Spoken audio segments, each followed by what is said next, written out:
बहुत बहुत धन्यवाद। सम्मानित साथियों, आज इस खैराबाद के फुटबॉल ग्राउंड के इस ऐतिहासिक मैदान में लोकसभा आम चुनाव में बहुजन समाज पार्टी के उम्मीदवारों के समर्थन में आयोजित इस विशाल चुनावी जनसभा की मुख्य अतिथि देश के करोड़ों दलितों, शोषितों, वंचितों, पिछड़ों के स्वाभिमान सम्मान के प्रतीक बहुजन समाज पार्टी की राष्ट्रीय अध्यक्ष, उत्तर प्रदेश जैसे देश के सबसे बड़े सूबे में 4 बार मुख्यमंत्री रही आदरणीय बहन जी हम सभी के बीच में आ चुकी हैं। हम सभी जोरदार तालियों के साथ माननीय बहन जी का स्वागत, अभिनंदन, वंदन करने का काम करें। मैं अनुरोध करना चाहूंगा, हमारे बीच में बहुजन समाज पार्टी से घोसी लोकसभा के हमारे लोकप्रिय प्रत्याशी आदरणीय बालकृष्ण चौहान जी, साथ ही साथ हमारे चारों प्रत्याशी लालगंज से आदरणीय इंदु चौधरी जी, लोकसभा आजमगढ़ से मसूद शबिया अंसारी जी, लोकसभा बलिया के प्रत्याशी ललन सिंह यादव जी, लोकसभा सलेमपुर से भीम राजभर जी, इन सबकी तरफ से घोसी लालगंज लोकसभा के हमारे प्रत्याशी आदरणीय बालकृष्ण चौहान जी बहुजन समाज पार्टी का चुनाव निशान हाथी देकर के माननीय बहन जी का सम्मान करने का काम करें। आदरणीय बालकृष्ण चौहान जी।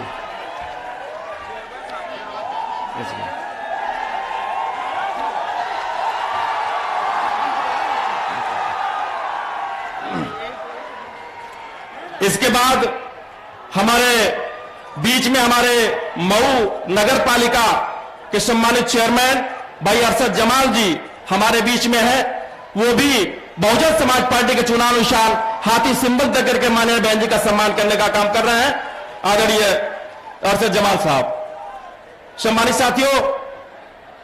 अब बिना किसी विलंब के मैं माननीय बहन जी से सादर अनुरोध करना चाहूंगा कि माननीय बहन जी आए और इस उमड़े हुए जनसैलाब को दिशा निर्देश देने की कृपा करें। आदरणीय बहन जी।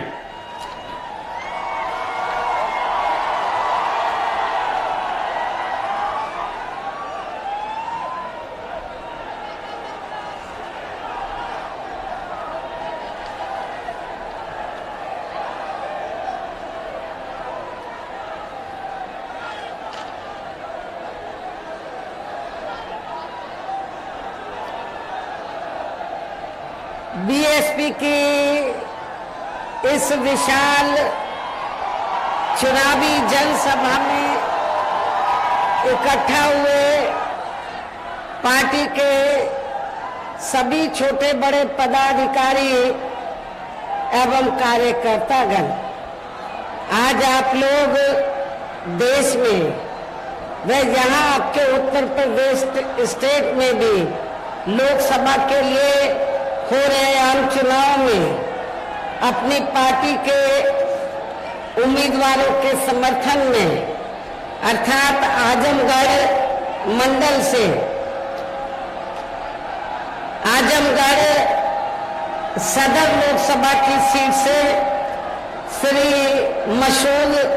शबिया अंसारी, लालगंज सुरक्षित लोकसभा की सीट से डॉक्टर इंदु चौधरी, घोसी लोकसभा की सीट से श्री बालकृष्ण चौहान, पूर्व सांसद बीएसपी, सलेमपुर लोकसभा की सीट से श्री भीम राजभर,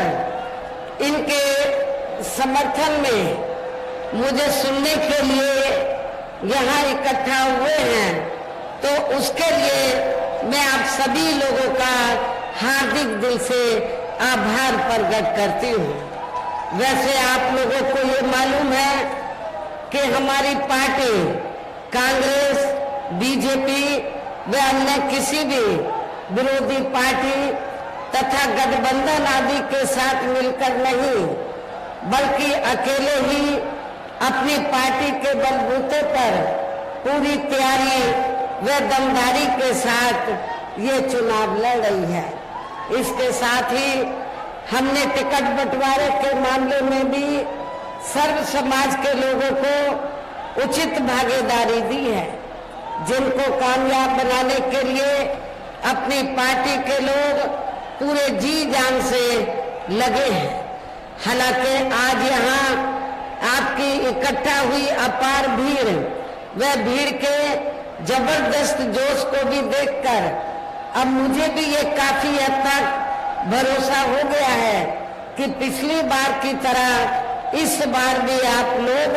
अपने प्रदेश से यहाँ लोकसभा आम चुनाव में अपनी पार्टी का बेहतर रिजल्ट जरूर लाएंगे। इसके लिए अब मैं आप लोगों का ध्यान कुछ जरूरी बातों की तरफ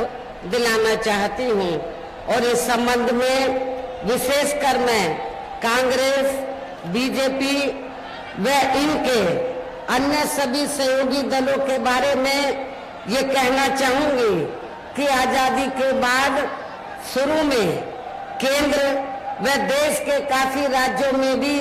ज्यादातर सत्ता यहाँ कांग्रेस पार्टी के हाथों में ही केंद्रित रही है,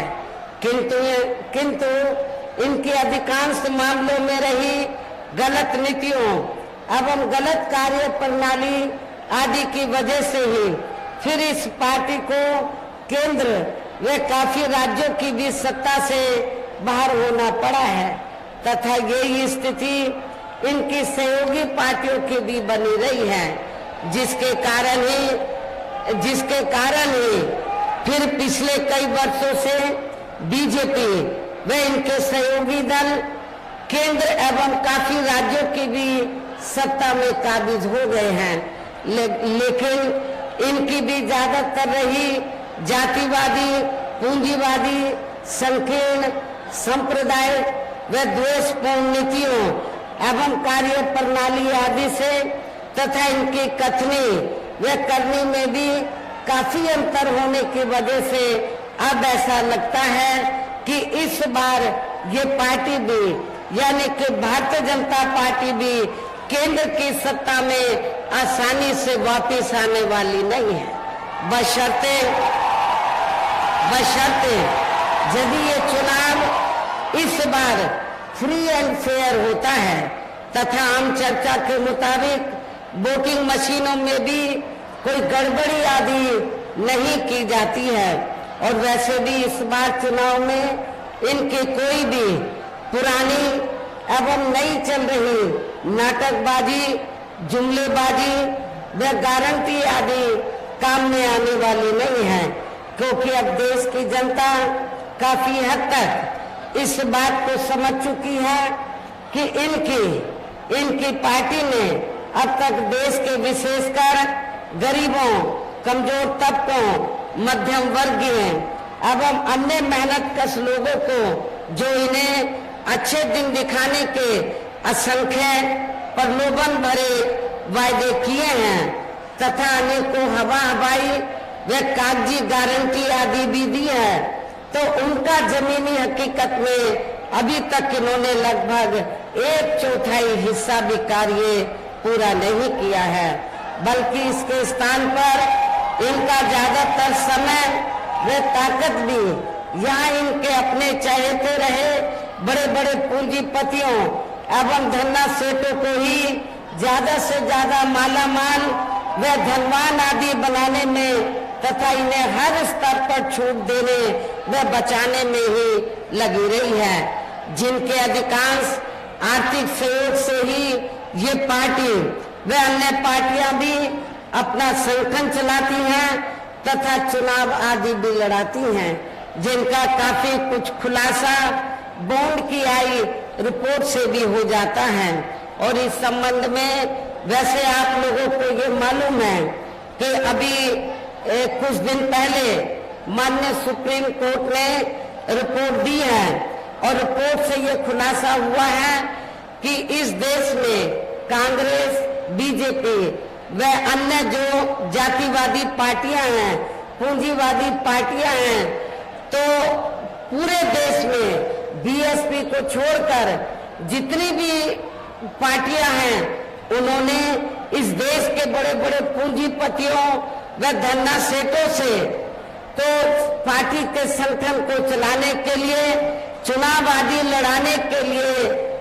अरबों खरबों रुपया इस देश के बड़े बड़े पूंजीपतियों व धन्ना सेठों से लिया है। किसके जरिए? बॉन्ड के जरिए। लेकिन बहुजन समाज पार्टी ही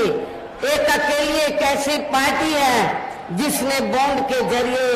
एक भी रुपया इस देश के किसी भी बड़े पूंजीपति या धनाढ्य से नहीं लिया। इससे साफ जाहिर होता है कि हमारी पार्टी दूसरी पार्टियों की तरह बड़े बड़े पूंजीपतियों व धनाढ्यों की आर्थिक मदद लेकर ना तो अपना संगठन चलाती है न चुनाव आदि लड़ाती है, बल्कि हमारी पार्टी बीएसपी के मेंबरशिप के जरिए वे मेरे जन्मदिन के मौके पर थोड़ा थोड़ा धन इकट्ठा करके चुनाव के दौरान भी अपनी पार्टी के लोगों से थोड़ा थोड़ा आर्थिक सहयोग लेकर हमारी पार्टी के संगठन को चलाती है और चुनाव आदि भी लड़ाती है। इससे ये स्पष्ट है। इसके साथ ही अब ऐसा लगता है कि कांग्रेस पार्टी की तरह ही बीजेपी ने भी केंद्र की तमाम सरकारी जांच एजेंसियों का ज्यादातर राजनीतिकरण कर दिया है। इसके अलावा देश के किसान वर्ग भी वर्तमान बीजेपी की सरकार में शुरू से ही अपनी विभिन्न समस्याओं को लेकर काफी ज्यादा दुखी व परेशान रहे हैं और अभी भी हैं। जबकि यूपी में 4 बार हमारी पार्टी की रही सरकार ने इनके हितों का भी हर स्तर पर विशेष ध्यान रखा है और हमारी पार्टी के नेतृत्व में बनी सरकार ने अपनी चारों हुकूमतों के दौरान हमने उत्तर प्रदेश में किसानों को खेती करने के लिए सस्ते साधन उपलब्ध कराए और इतना ही नहीं, उनकी फसल का भी हमारी पार्टी की सरकार ने समय से उचित दाम दिया है। इतना ही नहीं, बल्कि केंद्र में पूर्व की रही कांग्रेसी सरकार की तरह ही वर्तमान भाजपा सरकार में भी इनकी जातिवादी, हीन, सांप्रदायिक एवं पूंजीवादी सोच व नीतियों के चलते ही पूरे देश में सर्व समाज में से खासकर गरीबों, दलितों, आदिवासियों, पिछड़े वर्गों, मुस्लिम एवं अन्य धार्मिक अल्पसंख्यक समाज के लोगों का भी पूर्ण रूप से विकास व उत्थान आदि नहीं हो सका है। और इस संदर्भ में वैसे आप लोगों को ये मालूम है कि पूरे देश में यहाँ दलितों, आदिवासियों एवं अन्य पिछड़े वर्गों का सरकारी नौकरियों में वर्षों से अधूरा पड़ा आरक्षण का कोटा भी अभी तक पूरा नहीं भरा गया है। विशेषकर एससी व एसटी वर्गों के सरकारी कर्मचारियों का पदोन्नति में आरक्षण भी अब काफी हद तक प्रभावहीन ही बना दिया गया है। और यहाँ मैं खास तौर से आजमगढ़ मंडल के दलित वर्ग के लोगों को ये बताना चाहती हूँ कि जब समाजवादी पार्टी सत्ता में थी, श्री अखिलेश यादव यूपी के मुख्यमंत्री थे, तो श्री अखिलेश यादव ने तो यूपी के एससी व एसटी वर्गों के सरकारी कर्मचारियों का पदोन्नति में आरक्षण बिल्कुल समाप्त कर दिया था, खत्म कर दिया था। तो मैं आजमगढ़ के दलित वर्ग के लोगों से, कर्मचारियों से ये पूछना चाहती हूँ, क्या आप लोग ऐसी पार्टी को वोट देंगे? मैं समझती हूँ बिल्कुल भी नहीं देंगे। ऐसी पार्टी को आप कतई भी माफ नहीं करेंगे। साथ ही केंद्र व राज्यों में भी विरोधी पार्टियों की रही सरकारों में इन सभी वर्गों को प्राइवेट सेक्टर में आरक्षण दिए जाने की व्यवस्था किए बिना ही इनकी सरकारों के ज्यादातर सरकारी कार्य अब प्राइवेट सेक्टर के जरिए ही इनके बड़े बड़े पूंजीपतियों व धनाढ्यों आदि को ही दिए जाने के कारण अब इनको पूरे देश में आरक्षण का बहुत कम ही लाभ मिल पा रहा है। इसी प्रकार इनका अन्य और मामलों में भी शोषण व उत्पीड़न आदि होना अभी तक भी बंद नहीं हुआ है। इनके साथ साथ मुस्लिम व अन्य धार्मिक अल्पसंख्यक समाज के लोगों की भी हालत हर स्तर पर या काफी ज्यादा खराब व दयनीय हुई बनी हुई है, जिसका काफी कुछ खुलासा सच्चर कमेटी की रिपोर्ट में भी किया गया है। इतना ही नहीं बल्कि पिछले कुछ वर्षों से केंद्र व अधिकांश राज्यों में भी बीजेपी व आरएसएस की सरकारों के चलते हुए अब इनका विकास एवं उत्थान आदि होना भी काफी हद तक बंदशाही हो गया है। आए दिन इन पर खासकर हिंदुत्व की आड़ में हो रही जुल्म जाति भी यह काफी ज्यादा चरम सीमा पर पहुंच चुकी है। इनके साथ साथ अपर कास्ट समाज में से विशेषकर गरीब लोगों की भी हालत हमें कोई खास अच्छी नजर नहीं आती है। इनके गलत कृषि नीतियों के कारण किसान वर्ग भी आए दिन आंदोलित ही रहता है। साथ ही इनकी गलत आर्थिक नीतियों की वजह से देश की अर्थव्यवस्था पर भी इसका काफी बुरा प्रभाव पड़ रहा है, जिससे यह विशेषकर छोटे एवं मध्यम वर्ग के व्यापारी वर्ग भी काफी ज्यादा दुखी व परेशान हैं। और अब केंद्र में पूर्व की रही सरकारों की तरह ही वर्तमान भाजपा सरकार में भी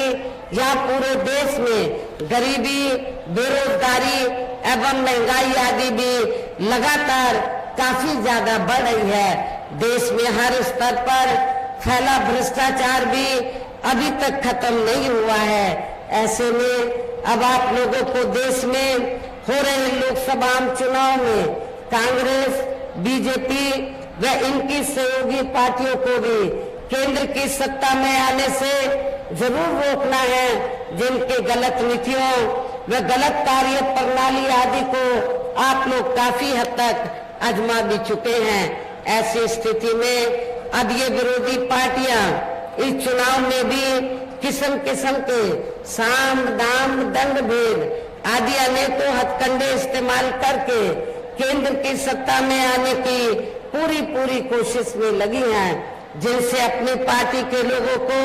हर स्तर पर काफी ज्यादा सावधान रहना है। और इस मामले में विरोधी पार्टियां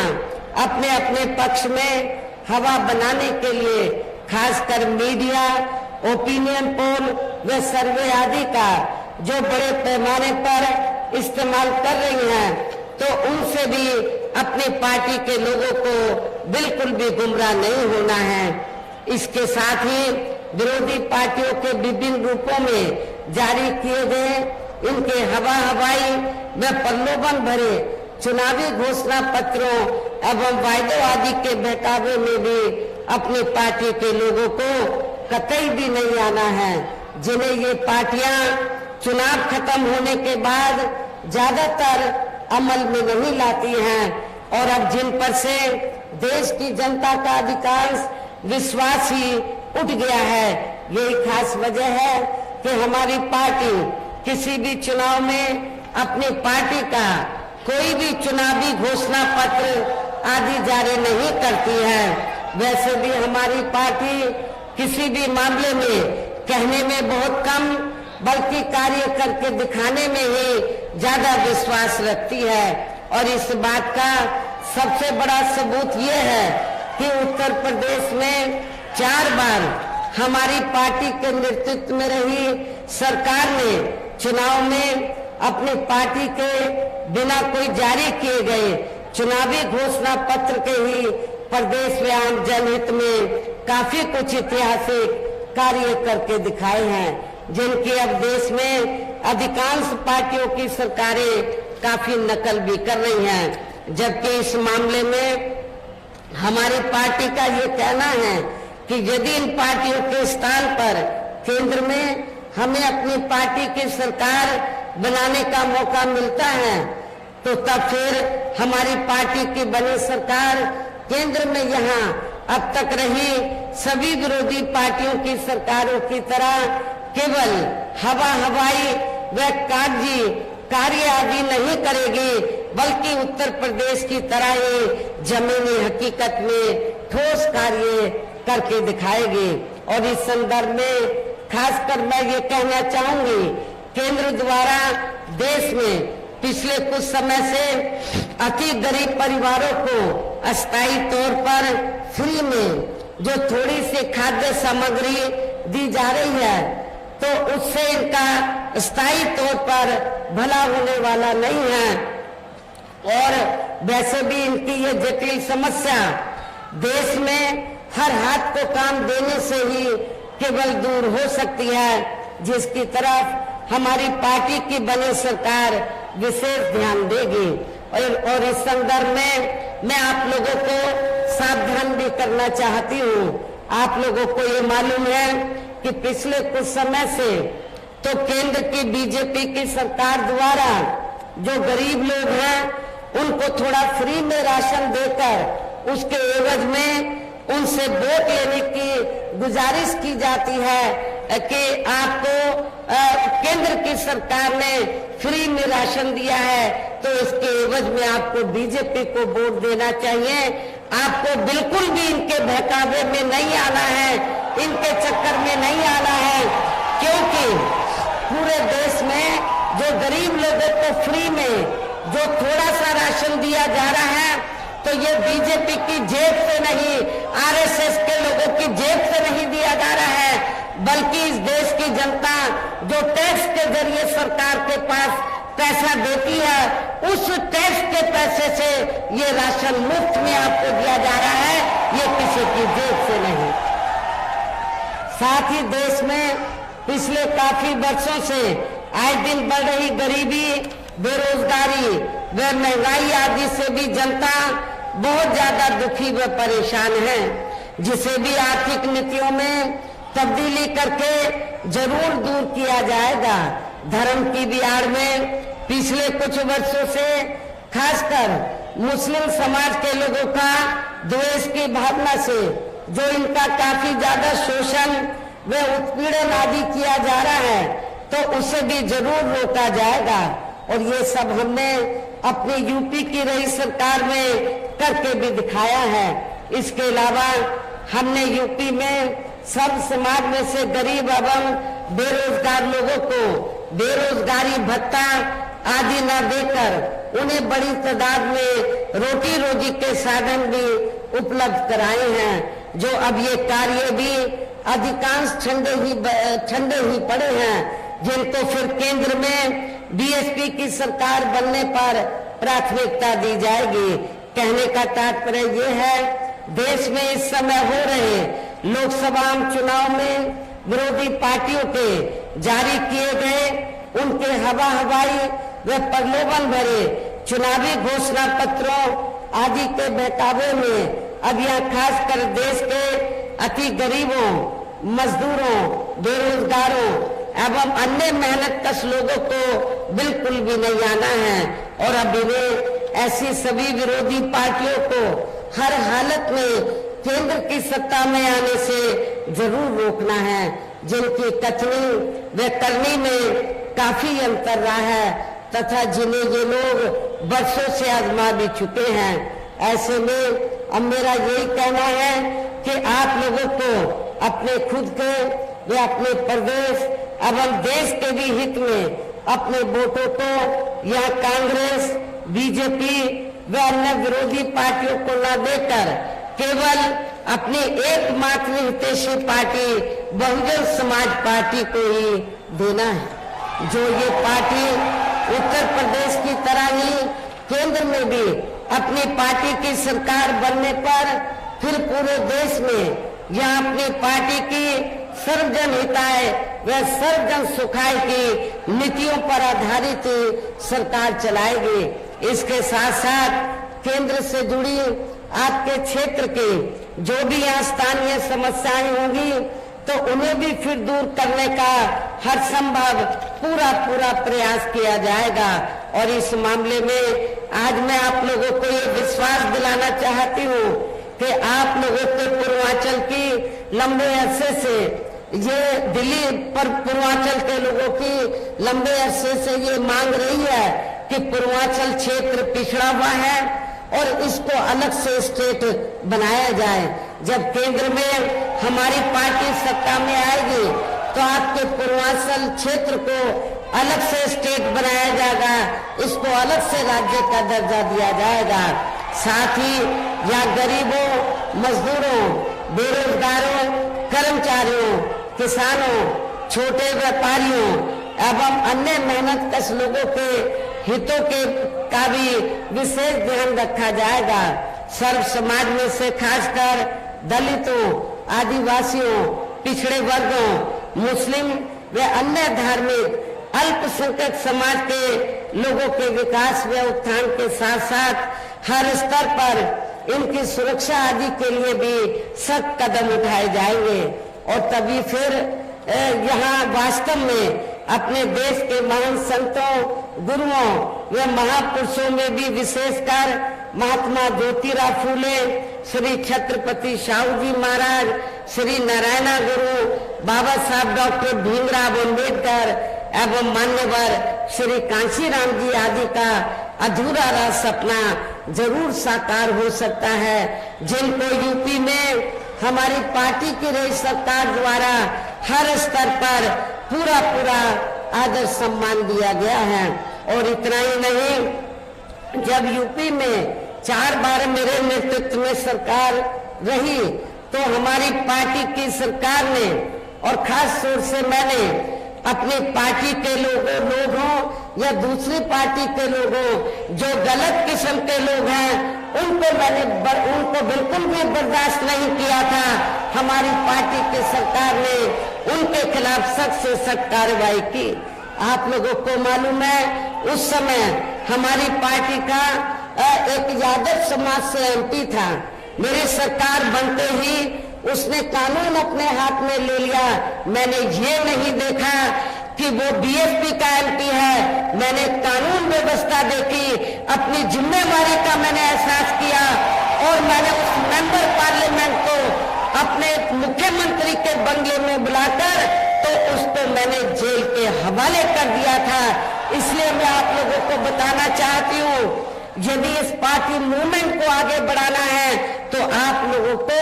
अपने पराई के चक्कर में नहीं पड़ना है। हमारे संतों, गुरुओं, महापुरुषों ने जो संघर्ष किया है उसकी संघर्ष की बलि नहीं चढ़ानी है, बल्कि उनके संघर्ष को ध्यान में रखकर उनके बताए हुए रास्तों पर चलकर आप लोगों को उनके मूवमेंट को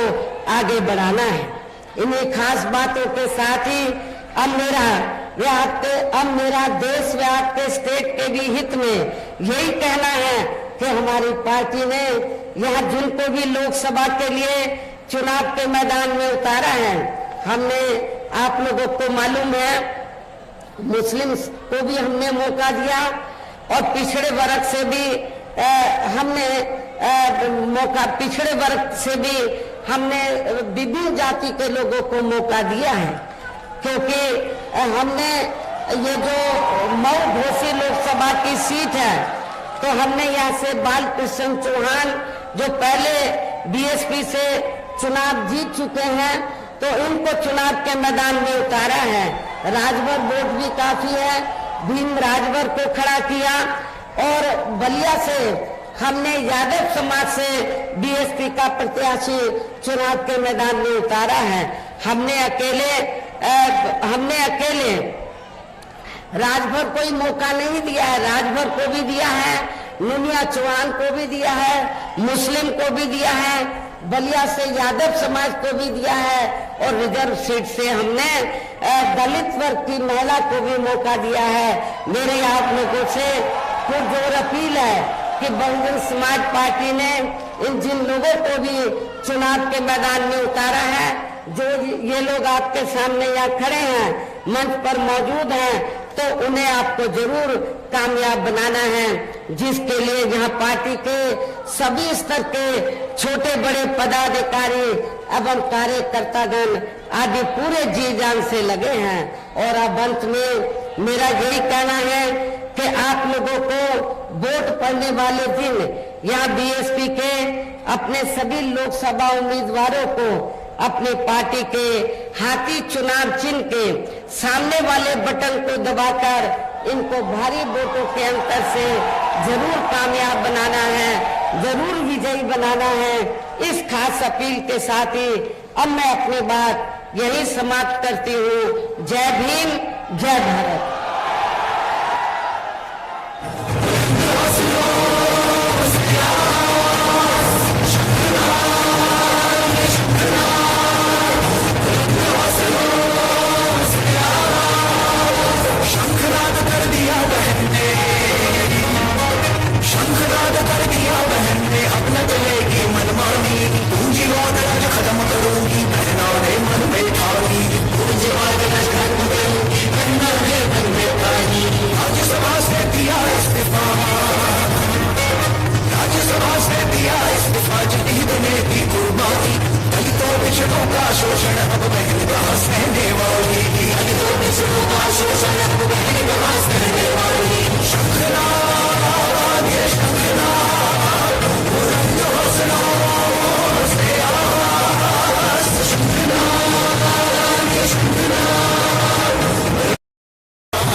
माया जी है मन में ठानी